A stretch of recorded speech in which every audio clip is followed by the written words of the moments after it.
नमस्कार दोस्तों, स्वागत है आपका एक बार फिर से आपके अपने YouTube चैनल पर। आज के सेशन में हम 27 अक्टूबर से 2 नवंबर के बीच के राजस्थान करंट अफेयर्स के जितने भी इम्पोर्टेंट क्वेश्चंस हैं, सूजस, पीआईबी एंड राजस्थान पत्रिका, दैनिक भास्कर, इन सारे सोर्स से मैंने एक कंपाइलेशन क्वेश्चंस बनाए हैं एमसीक्यू फॉर्मेट में, जिसकी पीडीएफ भी आपको Rajasthan exam success point Telegram channel पर मिल जाएगी। इसका लिंक मैं आपको इस वीडियो के डिस्क्रिप्शन में दे दूंगा, आप वहाँ से डाउनलोड कर सकते हैं, वहाँ से पढ़ सकते हैं। ठीक है, तो आज का ये हमारा सेशन कुछ इस तरीके से रहेगा। हम पहले एमसीक्यू फॉर्मेट में क्वेश्चंस देखते हैं, 4 ऑप्शन, एंड देन विस्तार से उसको एक्सप्लेनेशन को जानते हैं, ताकि उस पूरे इवेंट, घटना, स्कीम, स्पोर्ट्स पर्सन या कोई फेमस पर्सनैलिटी या फेमस प्लेस, जिस भी तरीके का क्वेश्चन हो उसको विस्तार में हम समझ सकें, जान सकें। ठीक, तो इस तरीके से हमारा ये सेशन आगे बढ़ता जाएगा।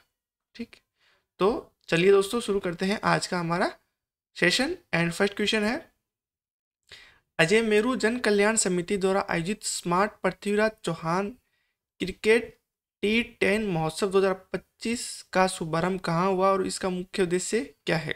ठीक है, तो इसका दोस्तों सही आंसर है ऑप्शन नंबर बी, अजमेर से। ये अजमेर में इस क्रिकेट प्रतियोगिता का आयोजन हो रहा है, एंड उसका उद्देश्य है राजनीति से मुक्त, स्वस्थ प्रतिस्पर्धा और खेल भावना को बढ़ावा देना। ठीक है, तो इसका एक्सप्लेनेशन देखते हैं हम। सम्राट पृथ्वीराज चौहान क्रिकेट T10 महोत्सव 2025 का भव्य शुभारंभ 25 अक्टूबर 2025 को अजमेर के पटेल मैदान में हुआ। इसका आयोजन अजय मेरू जल कल्याण समिति कर रही है। मुख्य अतिथि थे इसमें विधानसभा अध्यक्ष श्री वासुदेव देवनानी जी एंड केंद्रीय कृषि राज्य मंत्री श्री भागीरथ चौधरी। ठीक है, यहीं से इस क्वेश्चन है, ये इंपॉर्टेंट बन जाता है यहीं से कि इनको जो इनोग्रेट करा है, जो मुख्य अतिथि थे वो विधानसभा अध्यक्ष थे एक, एंड केंद्रीय कृषि राज्य मंत्री थे।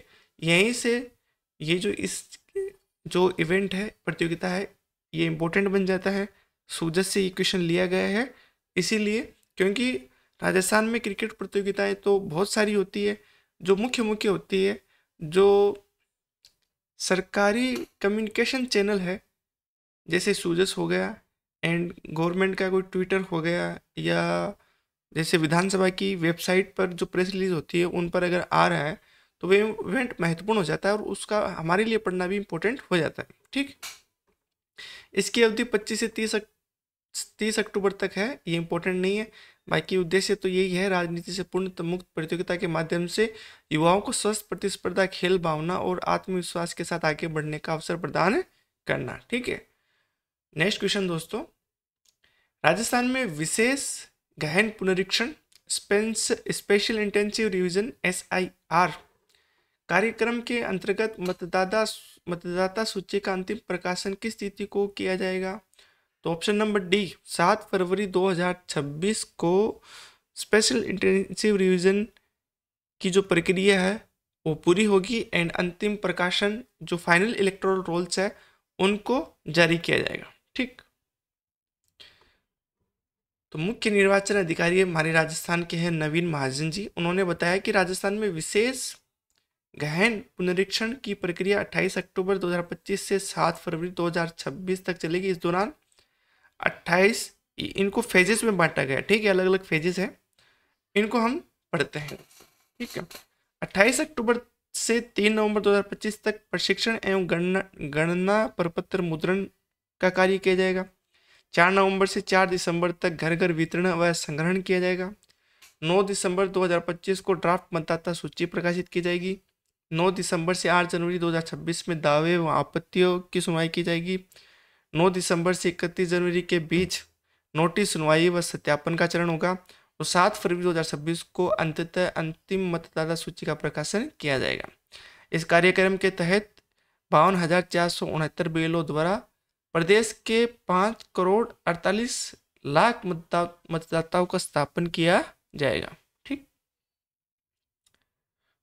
नेक्स्ट क्वेश्चन, मुख्यमंत्री भजन लाल शर्मा द्वारा अनुमोदित राजस्थान दुकान एवं वाणिज्य संस्थान संशोधन अध्यादेश 2025 के अनुसार दुकानों और वाणिज्य संस्थानों में कार्य करने की न्यूनतम आयु सीमा क्या निर्धारित की गई है? तो ऑप्शन नंबर सी इसका सही आंसर होगा। ठीक है दोस्तों, तो मुख्यमंत्री भजनलाल जी शर्मा ने राजस्थान दुकान एवं वाणिज्य संस्थान संशोधन अधिनियम 2025 को मंजूरी दी। संशोधन के अनुसार अब 14 वर्ष से कम आयु के बच्चे दुकानों और वाणिज्य संस्थानों में कार्य नहीं कर सकेंगे। प्रशिक्षु की न्यूनतम आयु 12 से बढ़ाकर 14 वर्ष कर दी गई है। साथ ही 14 से 18 वर्ष के किशोर रात्रिकालीन कार्य नहीं कर पाएंगे, यानी रात को काम नहीं कर पाएंगे। यह संशोधन श्रमिक कल्याण, बाल संरक्षण और शिक्षा स्वास्थ्य को बढ़ावा देने के उद्देश्य से किया गया। ठीक, मोटा मोटी यह है कि 14 साल से पहले कोई बच्चा काम नहीं कर पाएगा। ठीक है, दुकान और वाणिज्य जो कॉमर्शियल इंस्टीट्यूशन है हमारे, ठीक है, अगर किसी को नाइट शिफ्ट करनी है तो उसकी उम्र 18 साल से ज़्यादा होनी चाहिए।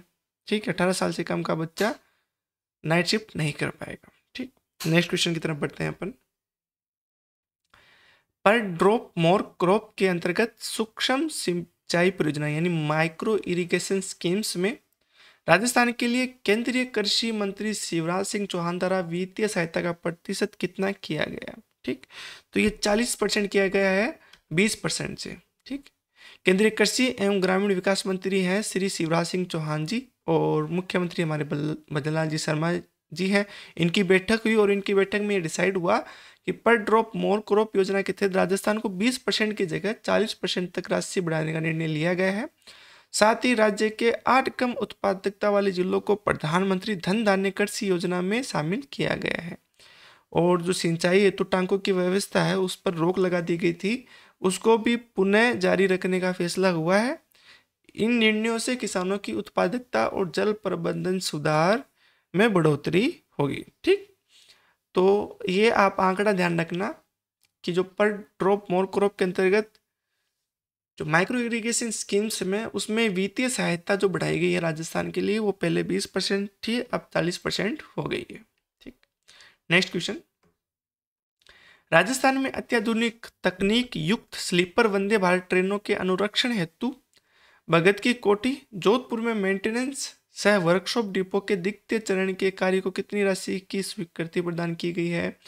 तो टोटल 195 करोड़ रुपए की स्वीकृति प्रदान करी गई है। ठीक, विस्तार से जानते हैं दोस्तों। केंद्रीय रेल, सूचना एवं प्रसारण, इलेक्ट्रॉनिकी एवं सूचना प्रौद्योगिकी मंत्री श्री अश्विनी वैष्णव ने भगत की कोठी जोधपुर में स्लीपर वंदे भारत ट्रेनों के लिए मेंटेनेंस सह वर्कशॉप डिपो के द्वितीय चरण कार्य को 195 करोड़ रुपए की लागत से स्वीकृति प्रदान की है। प्रथम चरण का शिलान्यास प्रधानमंत्री द्वारा 16 फरवरी 2024 को 167 करोड़ रुपए की लागत से किया गया था। इस विस्तार से एक स्थान पर अत्याधुनिक ट्रेनों का अनुरक्षण संभव होगा, जिससे अधिक ट्रेनों का संचालन, रेल कनेक्टिविटी का विस्तार और रोजगार सृजन संभव हो पाएगा। ठीक, नेक्स्ट क्वेश्चन की तरफ चलते हैं। वरिष्ठ आईपीएस अधिकारी, इंडियन पुलिस सर्विस के अधिकारी गोविंद गुप्ता ने हाल ही में राजस्थान में किस पद का कार्यभार संभाला है? तो एंटी करप्शन ब्यूरो, भ्रष्टाचार निरोधक ब्यूरो के महानिदेशक बनाए गए हैं। कौन? श्री गोविंद गुप्ता। ठीक, नेक्स्ट क्वेश्चन। राजस्थान में शिक्षा मंत्री मदन दिलावर द्वारा दी गई जानकारी के अनुसार आगामी शैक्षणिक सत्र कब से प्रारंभ होगा? यानी बच्चों के जो शैक्षणिक सत्र है जो मूलतः 1 जुलाई से शुरू होते थे, अब इसको 1 अप्रैल से शुरू किया जाएगा। ठीक, इसकी घोषणा किसने की है? राजस्थान के शिक्षा मंत्री मदन दिलावर जी के द्वारा। ठीक, शिक्षा मंत्री मदन दिलावर ने बताया कि राज्य के सरकारी स्कूलों में नया शैक्षणिक सत्र 1 अप्रैल से शुरू होगा, जिससे विद्यार्थियों को किताबें समय पर मिल सकेगी। साथ ही सरकार द्वारा सरकारी और निजी स्कूलों के लिए समान यूनिफॉर्म लागू करने, भविष्य में शिक्षकों की यूनिफॉर्म तय करने, सभी के लिए परिचय पत्र अनिवार्य करने तथा अनुपस्थित विद्यार्थियों की सूचना तुरंत अभिभावकों को भेजने की व्यवस्था लागू करने की भी घोषणा की गई है। किसके द्वारा? मदन दिलावर जी के द्वारा, जो राजस्थान के शिक्षा मंत्री है। ठीक है दोस्तों, नेक्स्ट क्वेश्चन। झालावाड़ पुलिस द्वारा हाल ही में किस अभियान के तहत सरकारी योजनाओं में सेंध लगाने वाले एक अंतर्राज्यीय साइबर गिरोह का पर्दाफाश किया है? तो झालावाड़ पुलिस ने चलाया था ऑपरेशन शट डाउन। ठीक है, जो सरकारी योजनाओं में सेंध लगा रहे थे एक साइबर गिरोह था, उसका पर्दाफाश किया है झालावाड़ पुलिस ने ऑपरेशन शट डाउन के तहत। सुगम में बाड़मेर अभियान का मुख्य उद्देश्य क्या है? तो इस अभियान का उद्देश्य है दिव्यांग व्यक्तियों को लाभान्वित करना। ये यहाँ पर गलत टिक हो गया दोस्तों, इसका सही आंसर ऑप्शन नंबर बी होगा। सुगम्य बाड़मेर अभियान का मुख्य उद्देश्य है दिव्यांग व्यक्तियों को लाभान्वित करना। ऑप्शन नंबर बी इसका सही आंसर होगा। ठीक है दोस्तों, सॉरी। ये है हमारा अगला क्वेश्चन। सरदार वल्लभ भाई पटेल की 150वीं जयंती के उपलक्ष्य में सरदार एट 150 कम्युनिटी मार्च राष्ट्रीय अभियान का समापन किस स्थान पर होगा? तो ये होगा हमारा एकता नगर में। ठीक है, जहाँ पर स्टेच्यू ऑफ यूनिटी बनाई गई है नर्मदा नदी के किनारे, वहाँ इस मार्च का समापन होगा। केंद्रीय युवा मामले और खेल मंत्रालय द्वारा 6 अक्टूबर 2025 को सरदार 8150 कम्युनिटी मार्च राष्ट्रीय अभियान प्रारंभ किया गया। यह 2 माह तक चलने वाला अभियान सरदार पटेल की 150वीं जयंती के उपलक्ष्य में आयोजित किया जा रहा है। 31 अक्टूबर से 25 नवंबर तक सभी जिलों में पद यात्राएं होगी, जबकि 26 नवंबर को करमसाड़, जो सरदार पटेल की जन्मस्थली है, से 150 किलोमीटर लंबी पद यात्रा प्रारंभ होकर 6 दिसंबर को Ekta Nagar statue of unity पहुंचने पर इस राष्ट्रीय अभियान का समापन होगा। ठीक, अभियान का उद्देश्य युवाओं को राष्ट्रीय एकता, देश सेवा और सरदार पटेल की विरासत के प्रति कृतज्ञता की भावना को प्रोत्साहित करना है। ठीक, तो ये अभियान है 31 अक्टूबर से 25 नवंबर तक। कहाँ से शुरू होगा?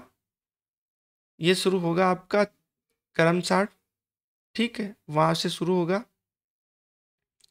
एंड 6 दिसंबर को Ekta Nagar statue of unity में ये समाप्त होगा और पद यात्रा 31 अक्टूबर से 25 नवंबर तक सभी जिलों में होगी। ठीक, नेक्स्ट क्वेश्चन। हाल ही में मुख्यमंत्री श्री भजनलाल शर्मा ने किस स्थान पर आयोजित प्रवासी राजस्थानी मीट में भाग लिया, जो इस वर्ष में आयोजित तीसरा सम्मेलन था? तो उन्होंने पार्ट लिया कोलकाता में। ठीक, 28 अक्टूबर 2025 को मुख्यमंत्री भजनलाल शर्मा ने कोलकाता में आयोजित तीसरे प्रवासी राजस्थानी मीट को संबोधित किया। यह मीट हैदराबाद और सूरत के बाद तीसरी थी। मुख्यमंत्री ने इस अवसर पर प्रवासी राजस्थानियों को 10 दिसंबर को जयपुर में आयोजित होने वाले प्रवासी राजस्थानी दिवस में आमंत्रित किया तथा कर्मभूमि से जन्मभूमि अभियान में सहयोग का आह्वान किया। उन्होंने राज्य में निवेश अनुकूल नीतियों, औद्योगिक विकास, पर्यटन, खनन और सौर ऊर्जा में अग्रणी उपलब्धियों पर भी प्रकाश डाला। मलेशिया के कुआलालंपुर में आयोजित एशिया पैसिफिक अंतर्राष्ट्रीय योगासन खेल प्रतियोगिता में रजत पदक किसने जीता? तो ये जीता हनुमानगढ़ के विश्वेंद्र सिंह ने। हनुमानगढ़ के विश्वेंद्र सिंह ने कुआलालंपुर मलेशिया में आयोजित एशिया पैसिफिक अंतर्राष्ट्रीय योगासन खेल प्रतियोगिता में रजत पदक जीता। प्रतियोगिता 12 से 16 अक्टूबर तक चली, जिसमें 8 देशों के प्रतिभागियों ने भाग लिया। उन्होंने योग कौशल का प्रदर्शन कर एशिया में दूसरा स्थान प्राप्त किया। Next question, very important question, very important, इसके आने की संभावना काफी ज्यादा है। राष्ट्रीय पोषण माह 2025 में राजस्थान ने राष्ट्रीय स्तर पर कौन सा स्थान प्राप्त किया और किस राज्य ने प्रथम स्थान प्राप्त किया? ठीक, तो राजस्थान ने राष्ट्रीय पोषण माह में द्वितीय स्थान प्राप्त किया एंड गुजरात है वो पहले स्थान पर रहा। ठीक, राष्ट्रीय पोषण माह 17 सितंबर से 16 अक्टूबर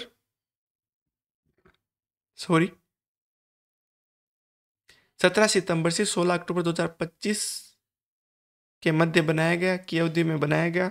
राजस्थान ने 114.12% उपलब्धि दर के साथ राष्ट्रीय स्तर पर द्वितीय स्थान प्राप्त किया, जबकि गुजरात ने 115.74% और छत्तीसगढ़ ने 108.30% के साथ तृतीय स्थान प्राप्त करा। ठीक है, फर्स्ट पे गुजरात, सेकंड पे राजस्थान एंड थर्ड पे छत्तीसगढ़। ठीक, GRC Gujarat, Rajasthan and Chhattisgarh, sorry GRC Gujarat, Rajasthan and Chhattisgarh.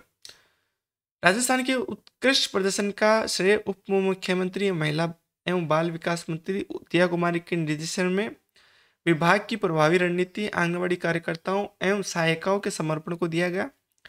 राज्य के 31 जिलों और 62,321 आंगनबाड़ी केंद्रों के सहयोग से 81,01,730 लक्ष्यों के मुकाबले 88,93,346 उपलब्धियां दर्ज की गई। नेक्स्ट क्वेश्चन, नाहरगढ़ स्थित जयपुर वैक्स म्यूजियम में महावीर चक्र विजेता ब्रिगेडियर सवाई भवानी सिंह की वैक्स प्रतिमा का अनावरण किसके द्वारा किया गया? तो option number C, deputy CM Diya Kumari जी के द्वारा जयपुर वैक्स म्यूजियम नाहरगढ़ में ब्रिगेडियर सवाई भवानी सिंह की वैक्स प्रतिमा का अनावरण किया गया उनकी जयंती के अवसर पर। किसके द्वारा? डिप्टी सीएम दिया कुमारी जी के द्वारा। कार्यक्रम में उनकी वीरता पर विशेष डॉक्यूमेंट्री प्रदर्शित की गई। यह प्रतिमा म्यूजियम के रॉयल दरबार सेक्शन में स्थापित की गई है, जो उनके राष्ट्र सेवा और साहस के संदेश को आम जन तक पहुंचाने का प्रतीक है और एक प्रयास है। ठीक। नेक्स्ट क्वेश्चन, पाली जिले के किस स्थान पर हजरत शहीद पीर दुल्ले शाह दरगाह का सालाना उर्स मेला आयोजित किया जा रहा है? इसमें रस्साकसी, दौड़ और साफा बांधो जैसी प्रतियोगिता हो रही है। तो ये पाली के चोटीला स्थान पर हजरत शहीद पीर दुल्ले शाह दरगाह पर सालाना उर्स बनाया जा रहा है। ठीक, कहाँ पर? पाली जिले के चोटीला में हजरत शहीद पीर दुल्ले शाह दरगाह का सालाना उर्स। ठीक। नेक्स्ट क्वेश्चन, रक्षा मंत्री राजनाथ सिंह द्वारा 23 अक्टूबर 2025 को जैसलमेर के सैनिकों के साथ बड़ा खाना के दौरान किस सैन्य अभियान के संदर्भ में कहा गया कि अब भारत के खिलाफ कोई भी दुस्साहस करने से पहले पाकिस्तान को 2 बार सोचना पड़ेगा? तो ये उन्होंने हाल ही में भारतीय सेना के एक सबसे सफल ऑपरेशन सिंदूर के बारे में कहा गया है। ठीक, तो 23 अक्टूबर 2025 को हमारे जो रक्षा मंत्री है वो जैसलमेर में थे, सैनिकों से संवाद कर रहे थे और उन्होंने ऑपरेशन सिंदूर के बारे में बात की। इसी के साथ उन्होंने उद्घाटन किया कि इसका सूर्यवंत कैक्टस है वनस्पति उद्यान का जैसलमेर में एवं भारत रणभूमि दर्शन पहल के अंतर्गत जैसलमेर युद्ध स्मारक पर श्रद्धांजलि भी अर्पित करें। ठीक। नेक्स्ट क्वेश्चन, भगवान बिरसा मुंडा की 150वीं जयंती पर राजस्थान में जनजाति गौरव वर्ष के तहत राज्य भर में विभिन्न कार्यक्रम किस अवधि में आयोजित किए जा रहे हैं? तो 1 से 15 नवंबर 2025 के बीच में जनजाति गौरव वर्ष के अंतर्गत कार्यक्रम आयोजित किए जाएंगे। ठीक, विस्तार से जानते हैं दोस्तों इसको। मुख्यमंत्री भजनलाल शर्मा ने घोषणा की कि भगवान बिरसा मुंडा की 150वीं जयंती पर जनजाति गौरव वर्ष के अंतर्गत 1 से 15 नवंबर 2025 तक प्रदेश भर में विविध कार्यक्रम आयोजित किए जाएंगे। आयोजन तिथि 1 से 15 नवंबर 2025 है। राज्य स्तरीय कार्यक्रम 15 नवंबर को होगा। इस दौरान प्रत्येक गतिविधि के सफल क्रियान्वयन हेतु नोडल अधिकारी नियुक्त किए गए हैं एवं विभागीय सहभागिता सुनिश्चित करने का निर्देश दिया गया। ठीक, और प्रधानमंत्री नरेंद्र मोदी ने 15 नवंबर को जनजाति गौरव दिवस घोषित किया था। ठीक, तो 1 से 15 नवंबर तक के बीच में राजस्थान में विभिन्न कार्यक्रम होंगे जनजाति गौरव वर्ष के अंतर्गत एंड 15 नवंबर को राज्य स्तरीय कार्यक्रम होगा। ये सब किस लिए? क्योंकि भगवान बिरसा मुंडा की 150वीं जयंती बनाई जा रही है। नेक्स्ट क्वेश्चन,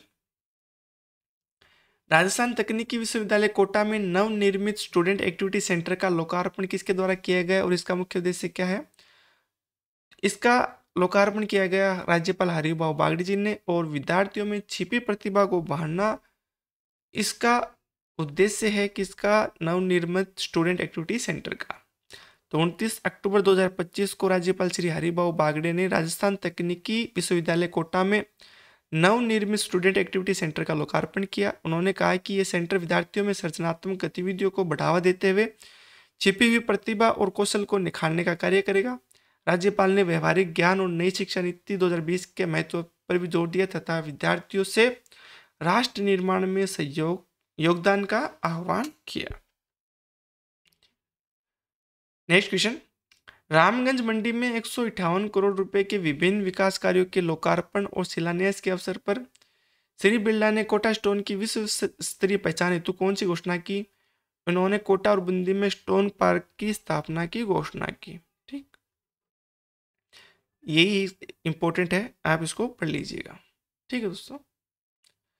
नेक्स्ट क्वेश्चन, अक्टूबर 2025 में इथियोपिया सरकार के उच्च स्तरीय प्रतिनिधि मंडल ने राजस्थान में किन कार्यक्रमों का अवलोकन एवं सराहना की?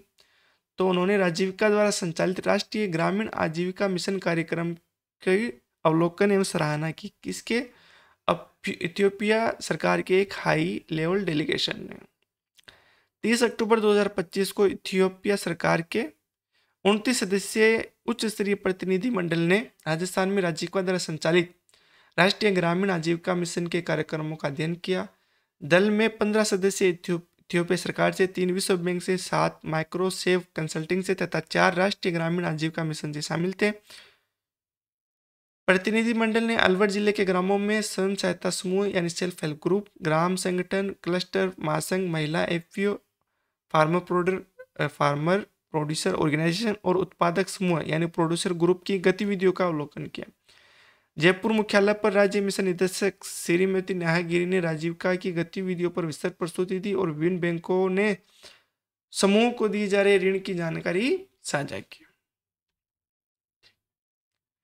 एंड वेरी इंपॉर्टेंट क्वेश्चंस, प्रदेश में भवन एवं सड़क निर्माण कार्यों की गुणवत्ता जांच हेतु सघन निरीक्षण अभियान कब से कब तक संचालित किया जा रहा है? तो 1 नवंबर से 30 नवंबर के मध्य सघन निरीक्षण अभियान चलाया जा रहा है। ठीक, तो मुख्यमंत्री जलनाथ शर्मा के निर्देश पर प्रदेश भर में भवन एवं सड़क निर्माण व मरम्मत कार्यों की पारदर्शिता और गुणवत्ता सुनिश्चित करने हेतु 1 से 30 नवंबर 2025 तक सघन निरीक्षण अभियान चलाया जा रहा है। ठीक, मुख्य सचिव सुधांशु पंत ने सभी जिला कलेक्टर्स को इस अभियान की सघन मॉनिटरिंग के निर्देश दिए हैं। इसके अंतर्गत 3 निरीक्षण समितियां सार्वजनिक निर्माण विभाग की नगरीय विकास एवं आवासन समाज शासन तथा समग्र शिक्षा अभियान के तहत भवन कार्यों की जांच रिपोर्ट तैयार करेगी। ठीक, इसका उद्देश्य है निर्माण कार्यों की गुणवत्ता एवं पारदर्शिता सुनिश्चित करना। ठीक, और ये है आज का हमारा last question and very important. देश भर में भीड़ प्रबंधन को बेहतर बनाने के उद्देश्य से रेल मंत्री द्वारा स्वीकृत योजना के अंतर्गत उत्तर पश्चिम रेलवे के किन 5 स्टेशनों को यात्री होल्डिंग एरिया विकसित करने हेतु चुना गया है? तो इसका सही आंसर है option number B, Jaipur Gandhinagar, Jaipur, Ajmer, Jodhpur, Ringas. इन 5 स्टेशनों को उन 76 रेलवे स्टेशनों पर देश भर के 76 रेलवे स्टेशनों में शामिल किया गया जहां यात्री होल्डिंग एरिया विकसित करने की योजना को मंजूरी दी गई है। ठीक, यह कार्य अगले वर्ष के त्योहारी सीजन से पहले पूरा कर लिया जाएगा, जिससे यात्रियों की सुविधा और स्टेशन प्रबंधन में सुधार होगा। ठीक, तो दोस्तों ये था आज का हमारा सेशन। उम्मीद करता हूँ कि आपको अच्छा लगा होगा। आप चैनल को लाइक करें, शेयर करें, सब्सक्राइब करें एंड इस पूरे सेशन की पीडीएफ आपको टेलीग्राम पर दी जाएगी।